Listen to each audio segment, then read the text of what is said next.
Good evening and welcome, Asia Society members and patrons, to the opening week of our museum's new exhibition, Maɗayin. Welcome also to our trustees, Nick Rohatyn, Betsy Cohen, and Josephine Linden. Am I missing any other trustees? And also Ambassador James Larson and Consul General Heather Ridout, representing the Australian government.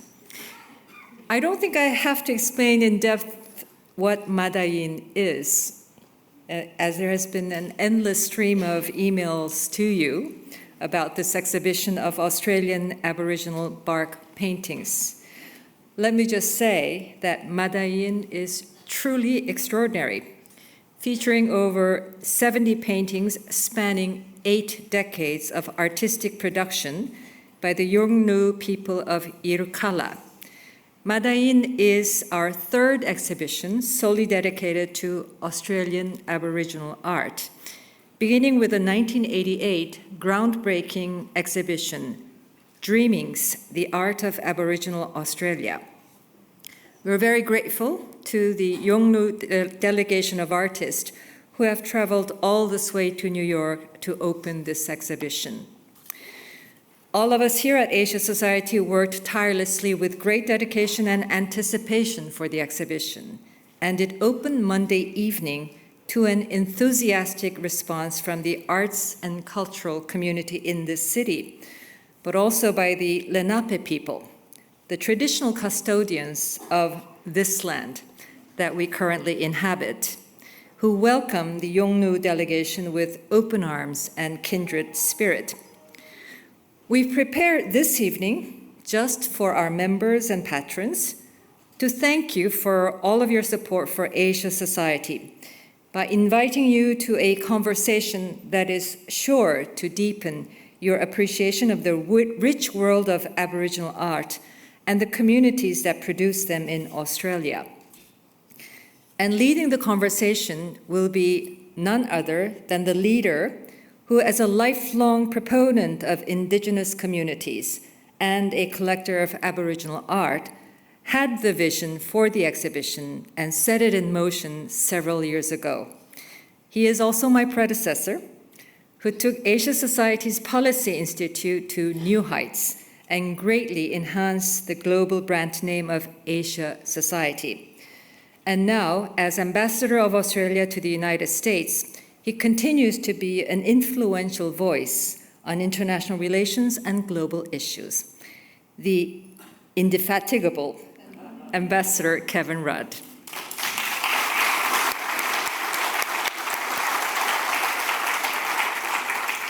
But before he comes to the stage, I'd like you to look at a video that we prepared that underscores the apology that the then Prime Minister Kevin Rudd gave to Australia's Indigenous peoples, particularly the stolen generation, on behalf of the country at the Australian Parliament House as his very first act as Prime Minister.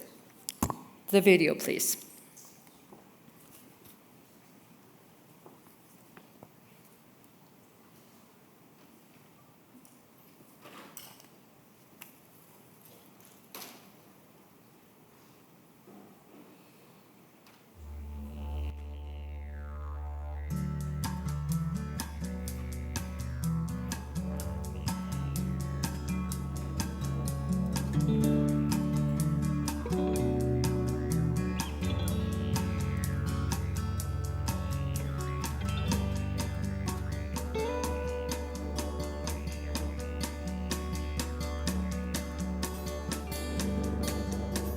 Clerk. Government business, notice number 1, motion offering an apology to Australia's Indigenous peoples. Prime Minister. Mr. Speaker, I move that today we honour the Indigenous peoples of this land, the oldest continuing cultures in human history. We reflect on their past mistreatment. We reflect in particular on the mistreatment of those who were stolen generations, this blemished chapter in our national history. The time has now come for the nation to turn a new page. A new page in Australia's history by righting the wrongs of the past and so moving forward with confidence to the future. We apologise for the laws and policies of successive parliaments and governments that have inflicted profound grief, suffering and loss on these our fellow Australians. We apologise especially for the removal of Aboriginal and Torres Strait Islander children from their families, their communities and their country. For the pain, suffering and hurt of these stolen generations, their descendants and for their families left behind, we say sorry. To the mothers and the fathers, the brothers and the sisters, for the breaking up of families and communities, we say sorry. And for the indignity and degradation thus inflicted on a proud people and a proud culture, we say sorry. It's time to reconcile. It's time to recognise the injustices of the past. It's time to say sorry. It's time to move forward together. To the stolen generations, I say the following. As Prime Minister of Australia, I am sorry. On behalf of the Government of Australia, I am sorry. On behalf of the Parliament of Australia, I am sorry. We apologise for the hurt, the pain and suffering we, the Parliament, have caused you by the laws that previous Parliaments have enacted. We apologise for the indignity, the degradation and the humiliation these laws embody. We offer this apology to the mothers, the fathers, the brothers, the sisters, the families and the communities whose lives were ripped apart by the actions of successive governments under successive parliaments. So let us turn this page together, Indigenous and non-Indigenous Australians, and write this new chapter in our nation's story together. Let the colours fill, let the shapes vibrate, and the beauty of this lives in your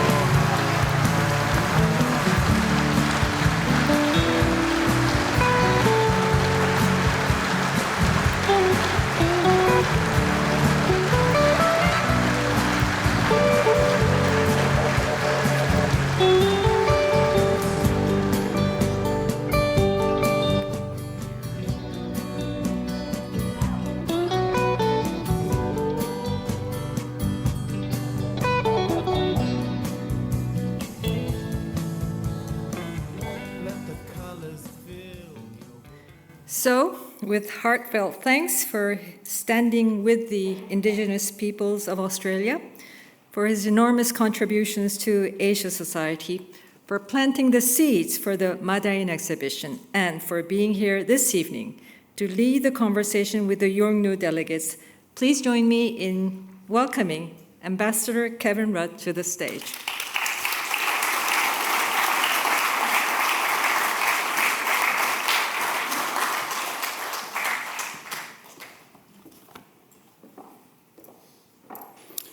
So I begin by acknowledging the first Australians, many of whom we have here with us this evening here in New York.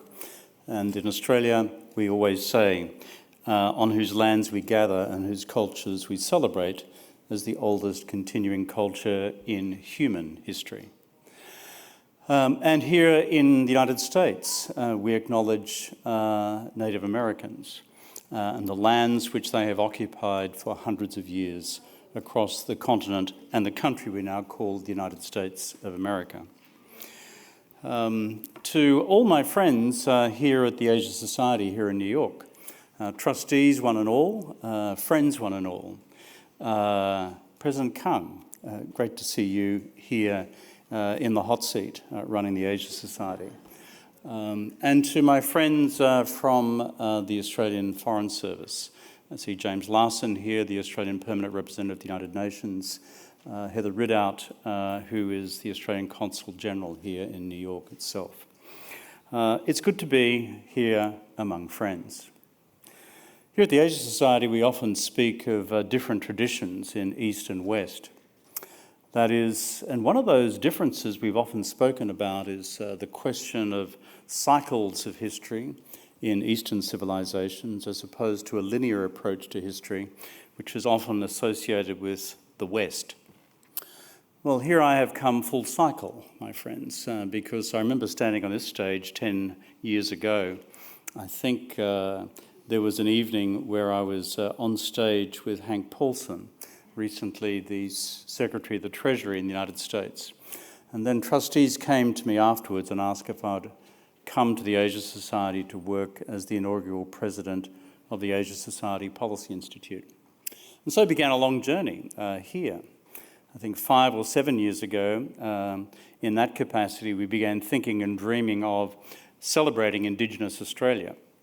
And here we are, coming full cycle and full circle in terms of that particular action. And in fact, life is full of cycles. More than a decade ago, I was Prime Minister of Australia, and then I was Foreign Minister of Australia. Now I'm Ambassador of the United States. There is no end to my personal career demotion over that period of time. So where I end up next, I've got no idea. Perhaps as First Secretary of our embassy in Beijing, which is where I started 40 years ago. Again, one of life's great cycles at work. It is great to be here with my Indigenous brothers and sisters this evening for this great exhibition. Thank you to the Asia Society and to the trustees and for the sponsors of this exhibition who have already been honoured by name at the grand opening on Monday evening, for putting together this marvellous exhibition in Maɗayin of traditional Aboriginal bark paintings. It is good that we are doing this here in America. It's great that we're doing it here in New York, because it is an art form which is unique in the world and speaks to us from deepest antiquity to present-day modern America and the modern world. In life, we are driven by our own passions, our own beliefs, and our own deepest interests. And folks often ask me, what drives you? To which I've always said in one form or another the following. One, I really would like to avoid a war between China and the United States. I'm old-fashioned. I like peace. And that was a large part of the reason for coming to work here, and it underpinned my earlier work in government and my new work back in government. The second passion of mine in life has been, what do we do across the countries of Asia and the Pacific and across the world to preserve our planet from irreversible climate change? And if I've had a third passion for a long, long time, has been what can we do in the cause of reconciliation between First Nations peoples and settler societies who have come after them, often violently. And tonight we are speaking about this great cause of reconciliation and this great cause of recognising First Nations and their contributions to the world today. Some have asked why have we done such a thing as the apology? You've just seen something of it on the screen. What was all that about? I have a pretty simple view of these things, which is when a people, no, let me say it afresh, when a person has wronged another person, fundamentally, you cannot set the relationship to rights until such time as you've actually said, I'm sorry, until such time as you've said, I apologise. Well, nations and peoples are like individuals. If one nation or one people have wronged another fundamentally, then it's very hard to begin any process of restoring or building a relationship until you've acknowledged first wrongs. That is what the apology was about. You see, there is something inherently spiritual about apologising, because you are at your most elemental self as a human being saying that you have done wrong. And in the business of reconciling Black Australians and White Australians, First Nations and those who came much later, you could not get to first base until you had said sorry. That's what that was about. And for us in Australia, it was a necessary first step. Another part of that address contained the second step, which was a nationwide program of closing the gap between Aboriginal Australians and non-Aboriginal Australians. The gap in longevity, the gap in health, the gap in education, the gap in housing, the gap in employment, the gap in incarceration rates. And so reconciling the human relationship by saying sorry is simply one thing. The next and most important thing is to get on with the hard business of reconciliation. And in the years since I delivered that speech, governments have achieved some success and some failures on this practical business of reconciliation. The one legacy I left after that apology was that through the resolution of the Parliament that you just saw, because all sides of Australian politics voted for it, in it I committed each of my successors on the anniversary of that apology to deliver a report card to the National Parliament on successes or failures in closing the gap in each of the measures that I ran through before. It always makes for a confronting annual report card. Some areas to celebrate, many areas to reflect on where we've still got to go. It was Martin Luther King in this country who said the arc of history bends slowly towards justice. And there he was borrowing from the phrase first used by leaders of the anti-slavery movement here in the 1850s and 1860s. In Australia, the arc of history bends slowly towards justice, and some would say too slowly. It is always an uneven trajectory. That is, how you get from the beginnings, when there is no comprehension of each other, through to, in our country, a land rights movement and land rights legislation which began the process of restoring traditional lands to Indigenous Australians, through to the apology, through to closing the gap, through to, most recently, the referendum we put to the Australian people on constitutional recognition of the occupancy of the continent by our First Nations, and to establish effectively a National Advisory Council called The Voice for those First Australians and their engagement with the Parliament. That referendum was lost in a vote by the Australian people only last year. The arc of history bends slowly towards justice. And therefore, for every success, sometimes there's a step back. But the destination and the trajectory remains the same for women and men of goodwill, both white and black, in Australia, as I hope it is in this country as well, and in all countries where we reconcile the deep questions of race and identity. This brings me to our discussion this evening and the exhibition which the Asia Society has organised here in New York on Park Avenue. I could think of no more different locations than Park Avenue and the Yirrkala and the Yolŋu people in Arnhem Land in the Northern Territory. Where the Yolŋu people come from up in Arnhem Land, I've been there as Prime Minister of the country. In fact, I'm the first guy, the first white dude, to take the entire Australian cabinet to an Indigenous community to hold a cabinet meeting. That was in Arnhem Land. And it was eye-opening in terms of the sense of community among the Yolŋu. But beyond that, the sense of continuity and antiquity. And that brings us to the art forms that we're celebrating here this evening as well. For our American friends, let me just put one number in your minds. Aboriginal people have lived in our vast continent now called Australia, once called by some of our Aboriginal people Gondwana land.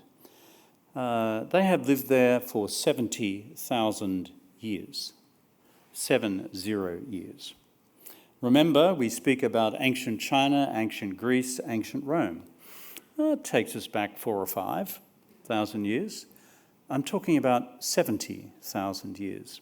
So when I say before we honour the oldest continuing cultures on Earth, I mean it. It's not just a throwaway line, it's real. So for us, who are recent settler arrivals, most of us criminals, like me, under British convict settlement, I noticed Senator David Fawcett here this evening, Linda Burney, also from the Australian Parliament. Please make them feel welcome.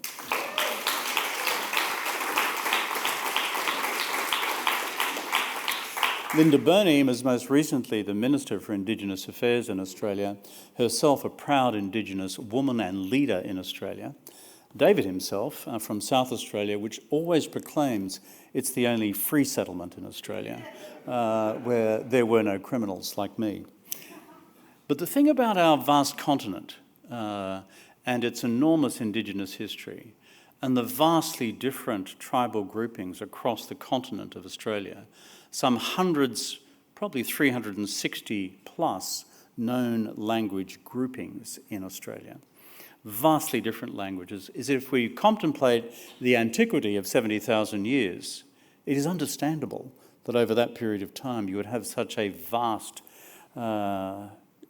collection of languages.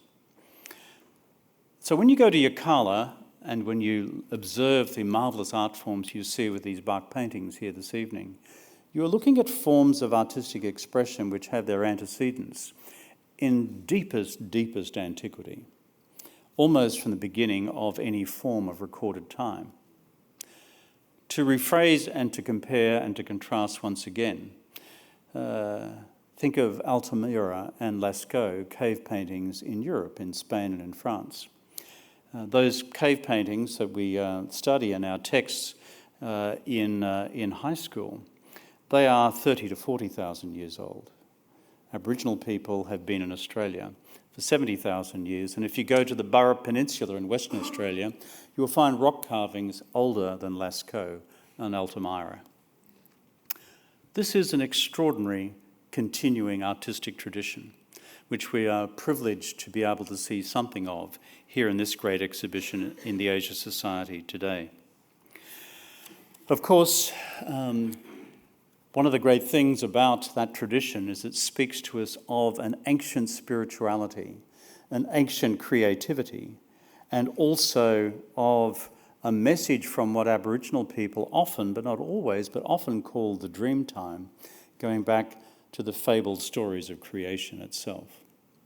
That is why it is good for this new country called the United States of America to encounter this very old culture called Aboriginal Australia. So that, ladies and gentlemen, is why we are here this evening, to celebrate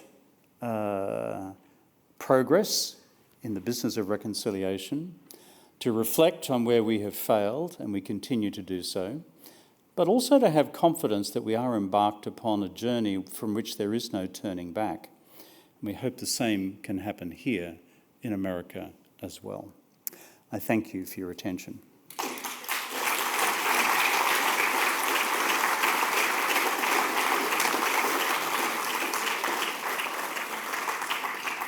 This evening we're going to be in dialogue, and I would like you to welcome to our stage Djambawa Marawili, Yinimala Gumana, and Ismail Malik, together with Stubbsy. He is just known as Stubbsy. And we're going to be in conversation about some of the subjects I've raised this evening. Please welcome them to the stage.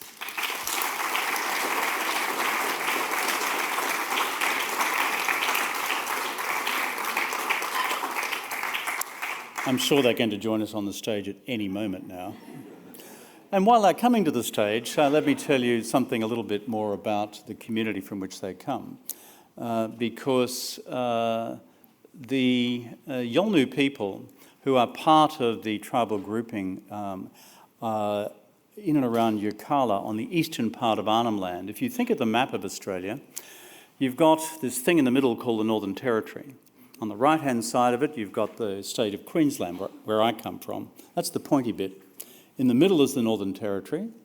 And in the top of the Northern Territory, you see this thing called Arnhem Land, which we call in Australia the top end. On the right-hand side of that, you have the Yirrkala. And that sounds like our friends are arriving. Good.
Thank you.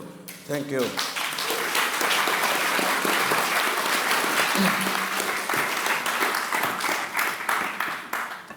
Well, Djambawa, welcome. You're welcome. Okay, mate. Welcome to New York. And Yinimala, good to see you. And we've also got Mayatili, and we've also got Stubbsy. G'day. How are you, mate? Very well, thanks. So it's good to have this little gathering of Australians.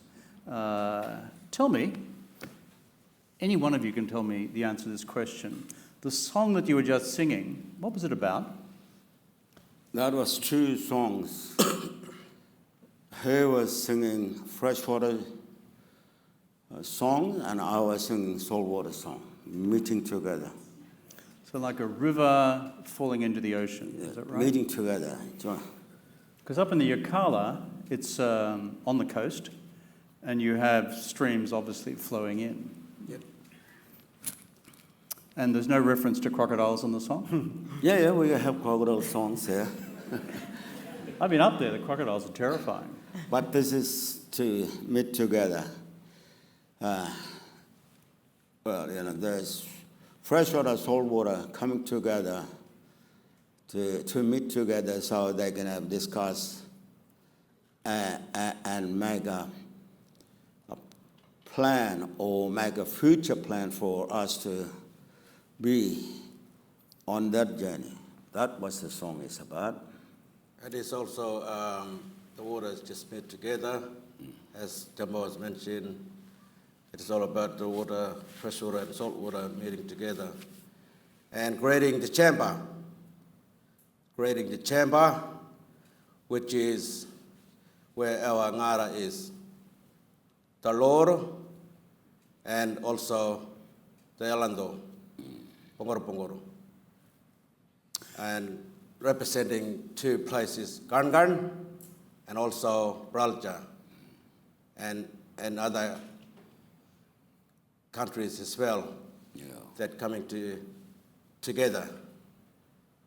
In the Yolŋu language and in around Yirrkala, because of being there since ancient times, I assume you have continuing ancient names for every single geographical feature, is that right?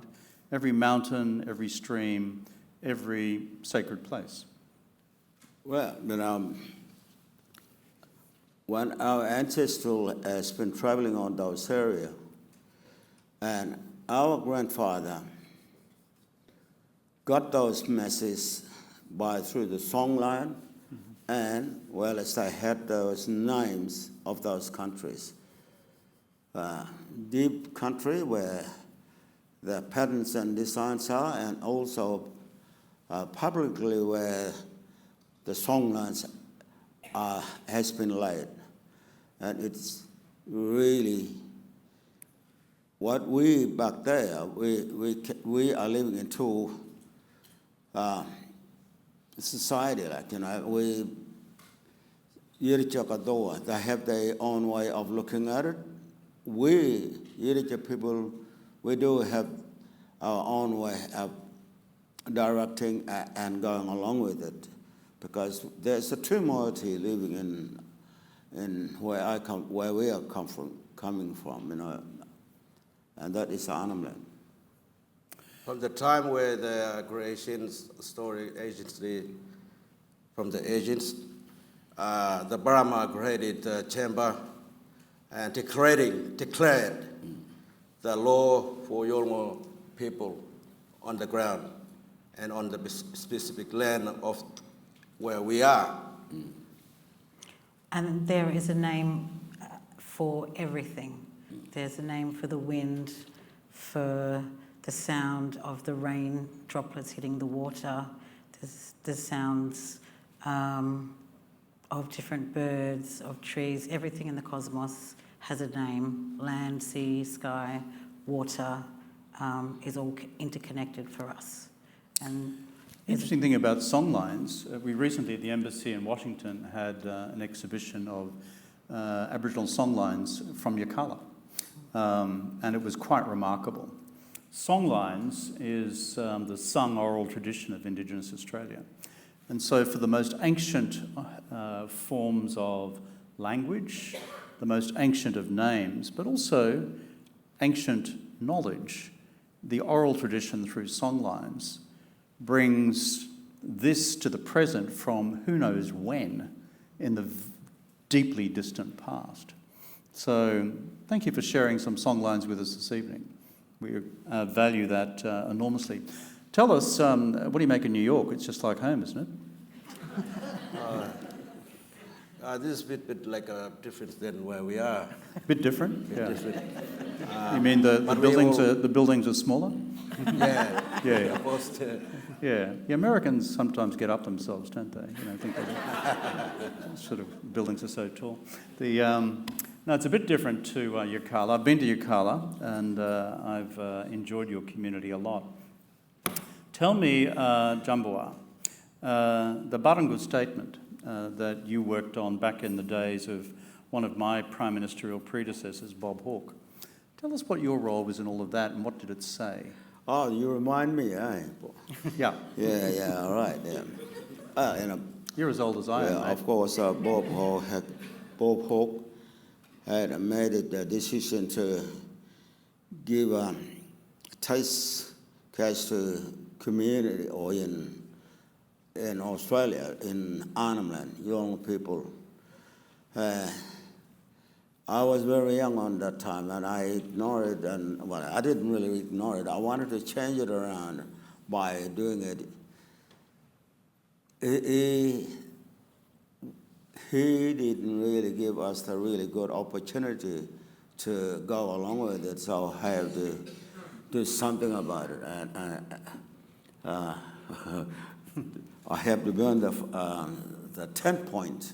And that was really very important for everybody, because the other people who were about in that college, they didn't want to respond him, but in somehow I have to do something for our vision and for our future, and that is where I did to burn 10 points for Bob. Well, you were a young Indigenous leader back then. I was young on that time, yes. And how did Prime Minister Bob Hawke respond to you? Was he a decent bloke? I don't know what he was saying, because on those days, it was pretty hard for me to, the way those, the elders who was leading the journey, they felt it wasn't there. It was really not a comfortable way of going along, so I have to demolish and make it a new way of thinking. Well, you were leaders back then in building a bridge with the political arm of government in Australia to start paying attention to the aspirations of Indigenous peoples. The Saltwater Project, 1997, that is, by 2008, probably a decade or two after that, you received recognition through the High Court of Australia that paintings were recognised as legal documents and as part of the sea rights decision up in northeast Arnhem Land. So you were associated with the Saltwater Project. So did you remember your team appearing before the High Court in making this presentation to the courts of the land to recognise your ownership of the sea areas around Yirrkala? Well, first of all, the creations, Brahma Declaration Jama work declared the law for Yolŋu system, Yolŋu way of living, Yolŋu ownership, Yolŋu paintings story come from the land, what's in the water, salt water, and what's in the fresh water. So that's how they didn't want to able to come up with that, because they're looking at what is the paintings, what are the patterns of salt water.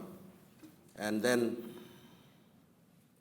people, leaders were stored for that one to able to bring the saltwater story up to the air, to able to create the pathway for all of us to able to capture the rights of Yolŋu, what is there that Yolŋu want to bring their ownership for Yolŋu.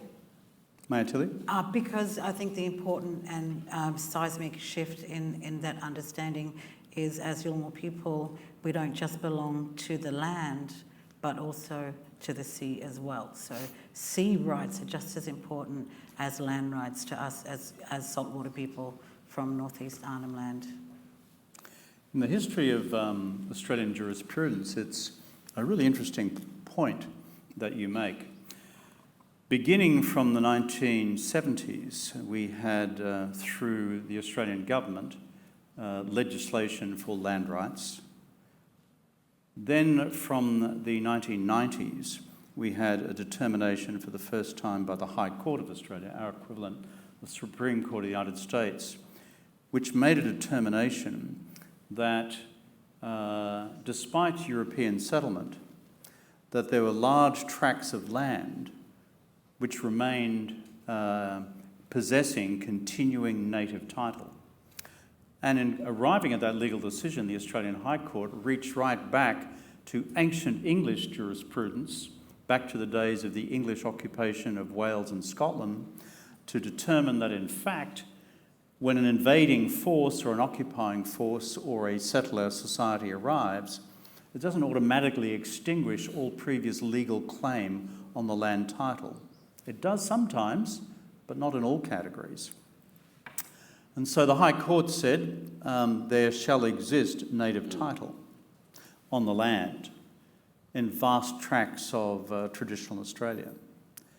And then, through the Wick decision of the High Court, the first decision was called the Mabo decision, but with the Wick, and where this particular set of evidences was also relevant, evidence was found that Indigenous peoples didn't just have claim over the land, but for those who are on the ocean, claim over the surrounding seas as well, hence the Yirrkala claim. And what's fascinating about the legal case is that the High Court of Australia, the equivalent of the Supreme Court here, took as evidence ancient cave paintings, which indicated that the sea was in fact part of the continuing exercise of title by the first peoples of our vast continent. And so that was what this saltwater project was all about. In fact, Stubbsy? The Djambawa's custodian, cultural custodian, had found in a very sacred place, which is a fertility site for his Marapa clan, which is a crocodile nest, because you're actually sitting next to a crocodile, a severed head of a crocodile, and an illegal fishing camp. And Djambawa was devastated, and that what drove him to direct the art centre and 47 artists to create 80 bark paintings, which became the basis of a federal court claim. But Djambawa reminded me the other day, you'd be familiar with Senator Nigel Scullion? Yeah, well, he wasn't always a senator. At a certain point, he was a fisherman in Djambawa's area near Lakramaro. Oh, no, Yeah, at Blue Mud Bay, there was a lot of fishermen on that bay. Comorian, Vietnamese, Englishmen. They were all fishing in that area. One day, they shot a crocodile. They shot the crocodile and they put it on a bag and left it there. One of the guys who walks around to catch fish or crab, then he stepped onto the bag where the crocodile head was. And crocodile is, in our system, in our clan group, it is our totem. And very sacred. Yeah, totem. And have significance of stories beyond that country. So he came and told us, he probably came and said to my father, hey, they shot your crocodile there, what you gonna do? So my father, this is my father talking to me, and I said, well, what can I do? But he said, I'm going to give you a name called Djambawa, and Djambawa is the source of the fire on the rock. My name is on the rock where the crocodile lit the fire and burned the rock. And that is at Yadakba. So with that case, I have to carry it, and I wanted to really make it happen because my father said, you have to make it happen. There's a lot of influence are coming into our bays, onto our rivers, onto our sacred sites. You need to carry it and put it up into the air so you can take it to the High Court. And this is what we has done. We made it really a claim to Yolŋu people, those people who are living on those bays, and well as to the some of the organization, where association or corporation, where they are the people that could have been really be talking for us, Northern Council and all these other mob, who are fisheries, they have their own corporation to get up and talk for us, but they didn't. We have to do it ourselves through the patterns, where the songlands, where the patterns was on those bays.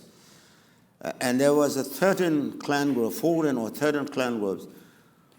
I really begged them to make their own backyard patterns in their own country. And that's really lead me to the High Court. So I think that was the reality of what has happened in our own backyard, in our own country, to bring it up into the States where the High Court has probably believed us and gave us the right to give us right back into our hands. So yeah, it was important to protect our lands and our waters and ensure that they are used in an appropriate manner because there was so much disrespect being shown in the waterways in northeast Arnhem Land, which was very It seems that for the last disgusting. 30 years or so, the High Court of Australia has been the biggest defender of Indigenous claims on land and sea. And often governments have come behind to accept the law once the courts have determined it. Tell me, on this question of land, I want to throw another question at you. I was talking to a friend of mine in Queensland recently. Sorry, I'm not from the Territory, I'm from Queensland. We're next door. And she was telling me that when she goes on her traditional land, which is to the west of Brisbane, when she arrives at her traditional land, she feels electricity in her feet. That is, it is not just something in her mind which says, I'm home. It is a physiological sensation of when you are on your territory. That's what my friend Jackie told me from Bris. What's it like for you when you're on your land? Or when you come back to it? Yes. Where you're talking about Queensland people, they have their own way of feeling it and own way of talking for their land. For us, we know there is a patterns, there is a songline, there is a name of those countries, there is some significant sacred objects on that country, and this is why we know that we do feel comfortable and be proud and be strong. And that is where I felt really honored, and I can feel it. I can talk. Yeah, I can talk for my right, for my own country. So I can. In my country, where it's such not a really big country, but just the size of the age, maybe 200 feet, maybe 200 yards, maybe. But we have another country, we have another clan group, they have their own country too. But when they get together, it's really getting bigger and bigger and bigger and bigger. And not only those countries, but we have song lines joining together, and we have name of those countries are joined together, and the patterns, and of course, our names were given from those countries. Yinimala, when you're on your land, how do you feel? Well, I felt when I on the land, I feel bound to it, and I feel I connect to it, because I know, and we know that there's the story there for us, there's the significance, there's the knowledge there, there's the patterns, what has been laid from the last century, last 40,000 of years. And because of that, and that's how we feel strong, that we're living on the country to able to look after and manage the way, how we want to manage the country, whether through song lines, song cycle, or whether through paintings, or whether through telling the stories.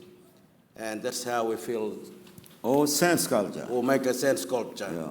And that is part of our cultural practices and cultural protocols that we feel that we own that land. Beyond that, Yinimala is a senior ranger for the Yolŋu Ranger Group, which covers a massive area, and part of his responsibility is to fly in the helicopter and use a rifle to shoot buffalo that are destroying the country, introduced species of buffalo. Feral pests. Feral pests, yeah. Mayatili, what's your sense of connection with the land? And is it different for women? I mean, I can't speak for men, so... Good point. Solid point.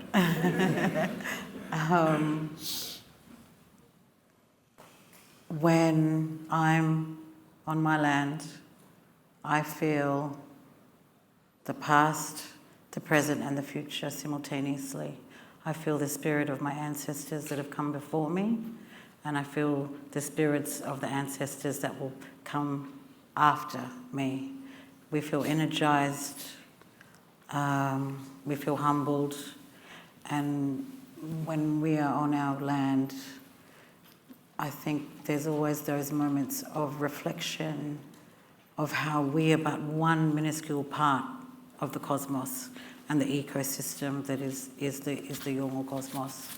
And it's a very humbling thing to know that we are all part of the balance of everything in nature. This brings us to the question of art, because we're here in the Asian Society. This is Marvelous Exhibition, Maɗayin, which has been opened this week, and it'll be here in New York for some time. And I think it's fair to say here in America, there is long been a deep appreciation of Australian Indigenous art. There are so many people who've been collecting art in this country from communities across Australia for decades. So there is I sense a deep sense in this country of some wonderment and awe at the unique quality of art produced by Indigenous communities across the country. And as you know, it differs right across the country. If you look at Indigenous art from Yirrkala, and then you go to the Kimberleys, and then you go to Cape York, and you go to the desert lands, it's all different, completely different. So you're an artist, mate. I'm not. I'm just a politician. So you do creative stuff. We don't. How do you see the role of art in deepening recognition within Australia and around the world about First Nations? Well, you know, what I feel with my art, as I say, art is really powerful. Arts, it's really education of the countries. Art is a peaceful of meeting people. With those patterns and designs, what I do are very significance of arts to reach out to other world. I always have something in my mind, and also always something in my heart. I want to make a relations, or I want to make a peaceful way of meeting other people. I want to make a pathway for our generation to come, the young generation. I think it is really important by going through the arts, because arts will show you the very importance of your honoring and feeling in your heart. Instead of I am talking to this, talking with my mouth, and you cannot understand me. If I do with my art, if you don't understand me, then what else? So it's really give us opportunity to get together so we can know each another. This is about peaceful way of meeting other people and other countries through the arts. As I said, what I'm saying here now, I did one of the arts here today. It's probably in Maɗayin. Those patterns come from that bay where it is come from Mayatili. And I really wanted to connect those patterns across from Australia United States. To United States. United States. And it is here. If you see those patterns, it is really, it was reaching. The spiritual way of fire leading across to United States. And it is right here. I noticed in your own contribution to Maɗayin, it has the Statue of Liberty in it. That is what I'm talking about. Yeah, mate, I haven't seen the Statue of Liberty in Arnhem Land. What's it about?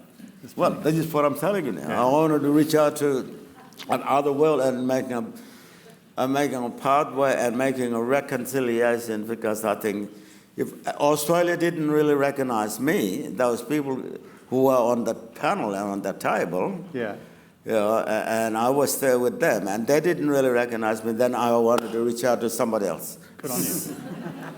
So if you won't be recognised at...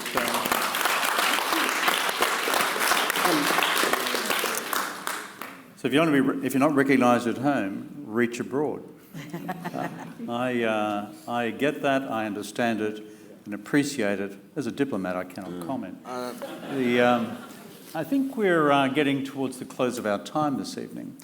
But let me just finish with this, and for each and every one of you, if you wish to contribute. The future. Are you an optimist about the business of recognition of everything that Indigenous Australia represents?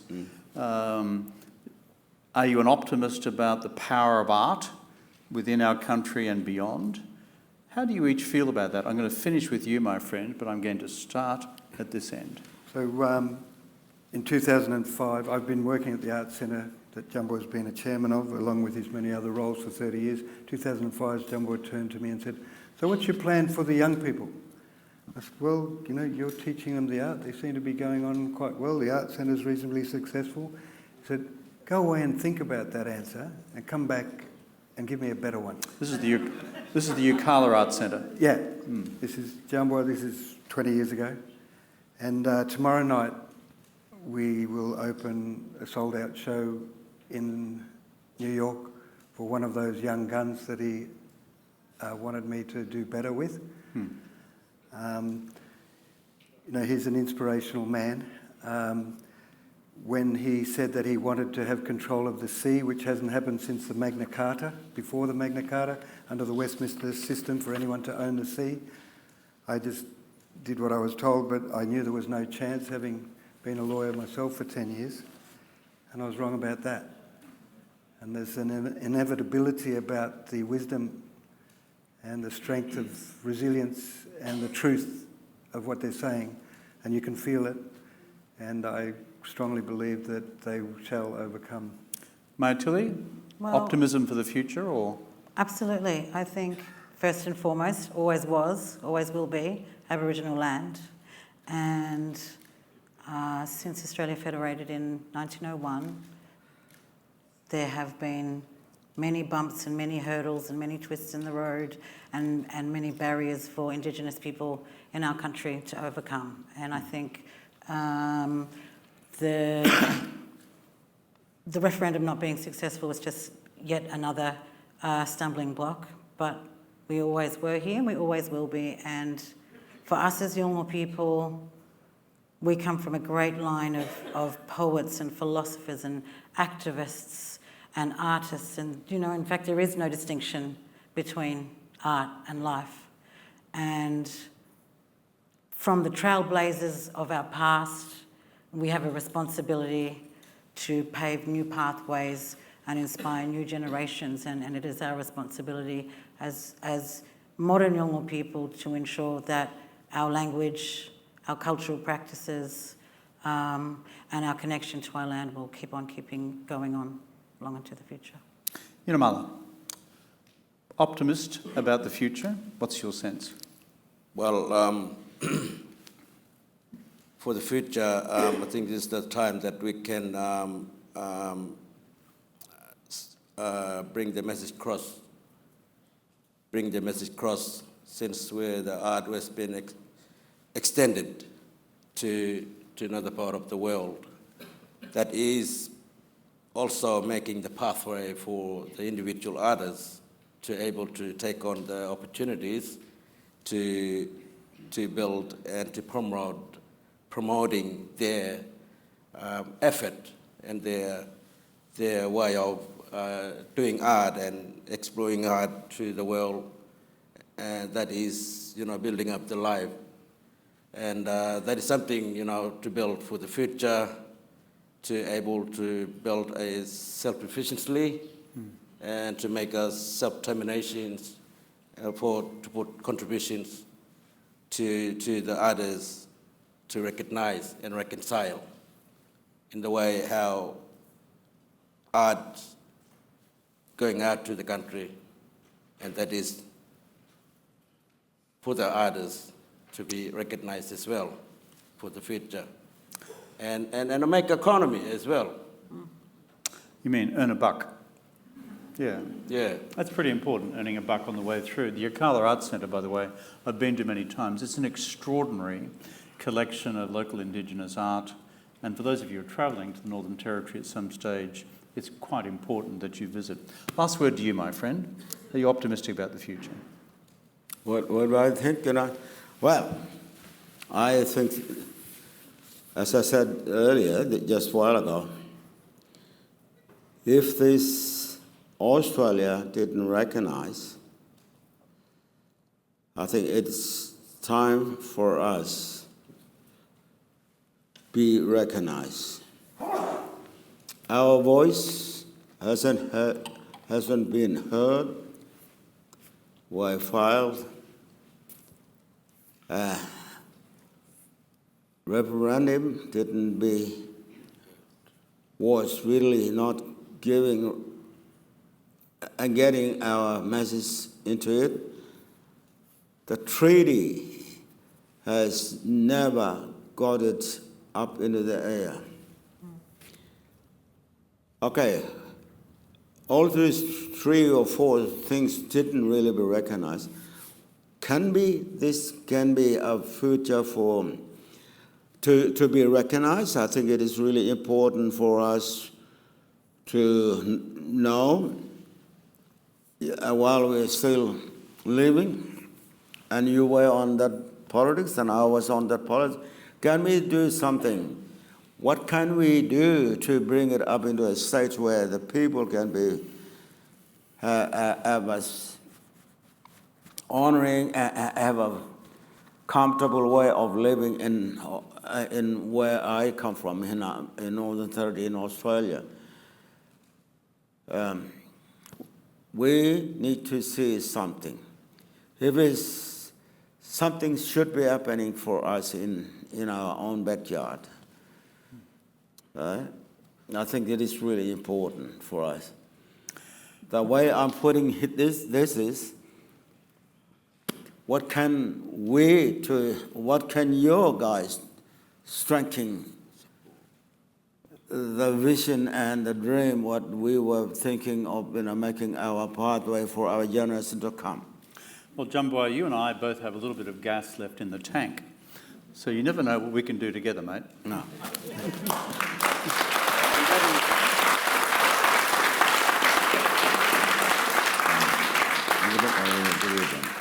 Regarding to the future, I think for my understanding, we need to able to make the pathway for the future for the rest of our Territorians and the people community to able to continue live in the country, because we come from the small part of the place, the homelands. Homelands need to be recognized, and something need to invest for the future, for things like what homeland Yolŋu people want to do something through art or through any opportunities that what we want to do, and because we are the people that speak for the land and speak for the country. And that is important, the part. And therefore, we need investment to goes to the country, to able to benefit the country and to benefit the people.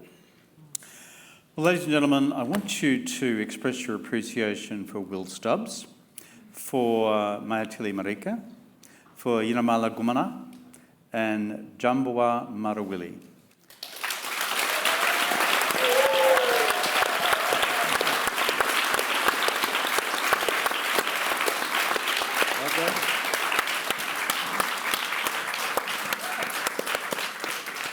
And thank you and good night.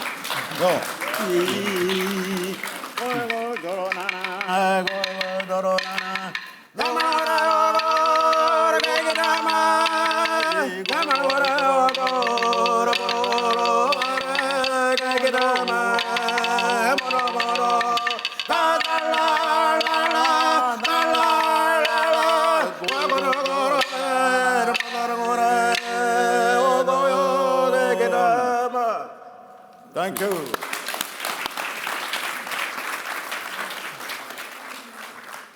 Thanks, boss.